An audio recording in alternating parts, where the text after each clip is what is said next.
Okej, çdo biznes, i madh apo i vogël, përballet me të njëjtën pyetje themelore. Kush është klienti im? Mund të duket si pyetje e thjeshtë, apo jo? Por, përgjigjja e saktë është ajo që ndan suksesin nga dështimi. Sot do të zhytemi thellë pikërisht në këtë temë. Do të shohim se si ti përgjigjemi kësaj pyetje në mënyrën e duhur, duke kaluar përtej asaj që duket në sipërfaqe, për të kuptuar se çfarë i vën njerëzit në lëvizje. Ja ku qëndron një nga gabimet më të mëdha që mund të bëhet. Të mendosh se të gjithë klientët janë një lloj. Ti fusësh të gjithë në një thes, si të thuash. Kjo është një recetë e sigurt për të lashe. Le të marrim një shembull konkret. Microsoft, giganti i teknologjisë, ata kishin një problem me menaxherët e IT-s, një grup teje i rëndësishëm që po tundoheshin nga konkurrenti i tyre, Linux. E pra, në vend që t'u dërgonin të njëjtin mesazh të gjithëve, ata bën diçka shumë më të mençur. Shikoni pak këto. Çfarë bëri Microsoft? Ata nuk i ndan menaxherët e IT-s sipas kritereve të zakonshme, si madhësia e kompanisë apo industria. As pak. Ata i ndan sipas qëndrimit të tyre ndaj teknologjisë. Geniale, apo jo? Kështu zbuluan grupe si eksperimentuesit e Linux, për ata që ishin kureshta dhe të gatshëm të provonin gjëra të reja. Dhe pastaj kishin pasionantët e Linux, të cilët, le ta themi troç, ishin një betejë e humbur. E kuptoni tani fuqinë e kësaj? Ekipi i shitjeve e dinte saktësisht se me këtë fliste dhe si ti fliste, duke i përqendruar të gjitha energjitë aty ku ja vlente. Dhe pikërisht këtu arrim te gabimi më i përhapur në botën e marketingut. Një grac ku bien pothuajse të gjithë. Quhet kurthi demografik. Tani, është diçka që duket shumë logjike në fillim, por do t'ju tregoj pse është shpesh krejtësisht e gabuar. Tani bëjeni një provë të vogël. Nëse do t'ju pyesnin si do ta përshkruanit klientin tuaj ideal, cilat janë fjalët e para që ju vinë mendje? Ka shumë gjasat janë mosha, gjinia, vendi ku jetojnë, apo jo? Këto janë përgjigjet klasike, ato standardet. Dhe ja ku përfundojmë, me një fjali që tingëllon kaq profesionale dhe e menduar mirë. Duket sikur e kemi gjetur, super specifike, super e qartë. Por e vërteta? E vërteta është se ky përshkrim është pothuajse i padobishëm. Po, i padobishëm. E për të kuptuar pse është i padobishëm, mendoni pak për filmat klasik të gjimnazit, si The Breakfast Club. Të gjithë djemtë në atë film i përkisnin pik për pik profilit demografik që sapo pam. Por, a ishin ata një lloj? As pak. Kishim sportistin, trurin, rebelin, ishin botë të ndryshme, vlerësonin gjëra krejtësisht të ndryshme, visheshin ndryshe, dëgjonin muzikë tjetër. Ja pra ku qëndron problemi. Demografia na tregon vetëm kutinë ku ndodhen, por nuk na thot asgjë për atë që ndodh brenda asaj kutie. Dhe ky nuk është thjesht një debat akademik, apo një gabim i vogël teorik. O jo, të biesh në këtë kurth ka pasoja reale, financiare. Dhe për ta parë se sa keq mund të shkojnë gjërat, le ta analizojmë rastin e një kompanie të madhe kablore. Imagjinoni skenën, një kompani e madhe kablore po sheh klientët e saj të largohen me shumicë. Alarmi bie. Çfarë bëjnë ata? Sigurisht i drejtohen thesarit të tyre, të dhënave. Ata din gjithçka për klientët, ku jetojnë, sa kohë janë klient, çfarë paketash përdorin, gjithçka. I fusin të gjitha në analizë dhe bingo. Gjejnë një grup specifik, shumë fitimprurës që po i braktis me një ritëm alarmant. Deri këtu duket se janë në rrugën e duhur, apo jo? Po, ja ku vjen pyetja milionshë. Tani që e din kush po largohet, çfarë duhet të bëjnë për t'i ndaluar? Tu ofrojnë një ulje çmimi? Tu përmirësojnë shërbimin ndaj klientit, apo tu japin teknologjinë më të re? Cila është lëvizja e zgjuar?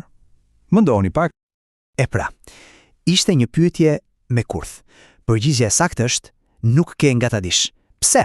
Sepse e gjithë analiza e tyre nuk të thot asgjë për arsyen, për atë psen e madhe. Ata e dinin që grupi ishte i pasur, jetonte në një lagje të caktuar dhe ishte klient prej vitesh, por asnjë nga këto nuk të tregon se çfarë duan ata në të vërtetë. Ti e di që po largohen, por nuk e ke iden pse. Mirë, atëherë, cila është zgjidhja? Si dilet nga ky qor sokak? Është shumë e thjeshtë në fakt. Duhet të ndryshojmë pyetjen. Në vend që të pyesim si duken klientët tanë, duhet fillojmë të pyesim çfarë vlerësojnë ata? Çfarë duan vërtet? Dhe ky është sekreti i segmentimit psikografik ose thënë ndryshe i segmentimit të bazuar në vlera. Shikojeni ndryshimin drastik. Në njërin anë kemi segmente demografike të paqarka dhe të padobishme. Në anën tjetër, imagjinoni sikur kompania kablore të kishte identifikuar grupe si të ndjeshmit ndaj çmimit ose të fiksuarit pasportit. E shihni, papritur, gjithçka bëhet kristale qartë. Rruga përpara bëhet e dukshme. Pra, ja ku është pika kyçe. Nëse ti e di që grupi që po të ikon janë të dashuruarit pas teknologjisë, ti e di saktësisht se çfarë duhet bësh dhe e di edhe çfarë nuk duhet bësh. Tu ofrosh një ulje çmimi. Kjo do ishte një katastrofë. Ata nuk po largohen për shkak të çmimit. Përkundrazi, një çmim i ulët mund t'u sinjalizojë atyre se ti je një markë e lirë dhe kjo do t'i shtynte edhe më shpejt drejt derës. Jo, për këtë grup ti duhet të investosh në teknologjinë më të fundit dhe të bërtasësh për këtë në çdo reklam. Okej, e di çfarë po mendoni. Kjo tingëllon bukur në teori, por si e bëj unë këtë në botën reale? Sidomos nëse nuk kam një buxhet gjigant për studime tregu. E pra, lajmi i mirë është se ka disa mënyra shumë praktike për të filluar. 3 qasje të thjeshta që mund të përdoren menjëherë. Këto janë, le të themi, 3 dyert të ndryshme për të hyrë në të njëjtën dhomë, secila të jep një perspektivë të re për të parë tregun, por qëllimi final është i njëjti, të kuptojmë vlerat e klientëve. Le të hedhim një sy secilës prej tyre. Mënyra e parë. Fillojmë me përdoruesin. Shumë e thjeshtë. Pyetja është, kush dreqin e përdor këtë produkt? Le të marrim një shembull të pazakont. Telefonat satelitor. Okej, telefona satelitor. Fillimisht, thjesht bëjmë një listë të përdoruesve të mundshëm.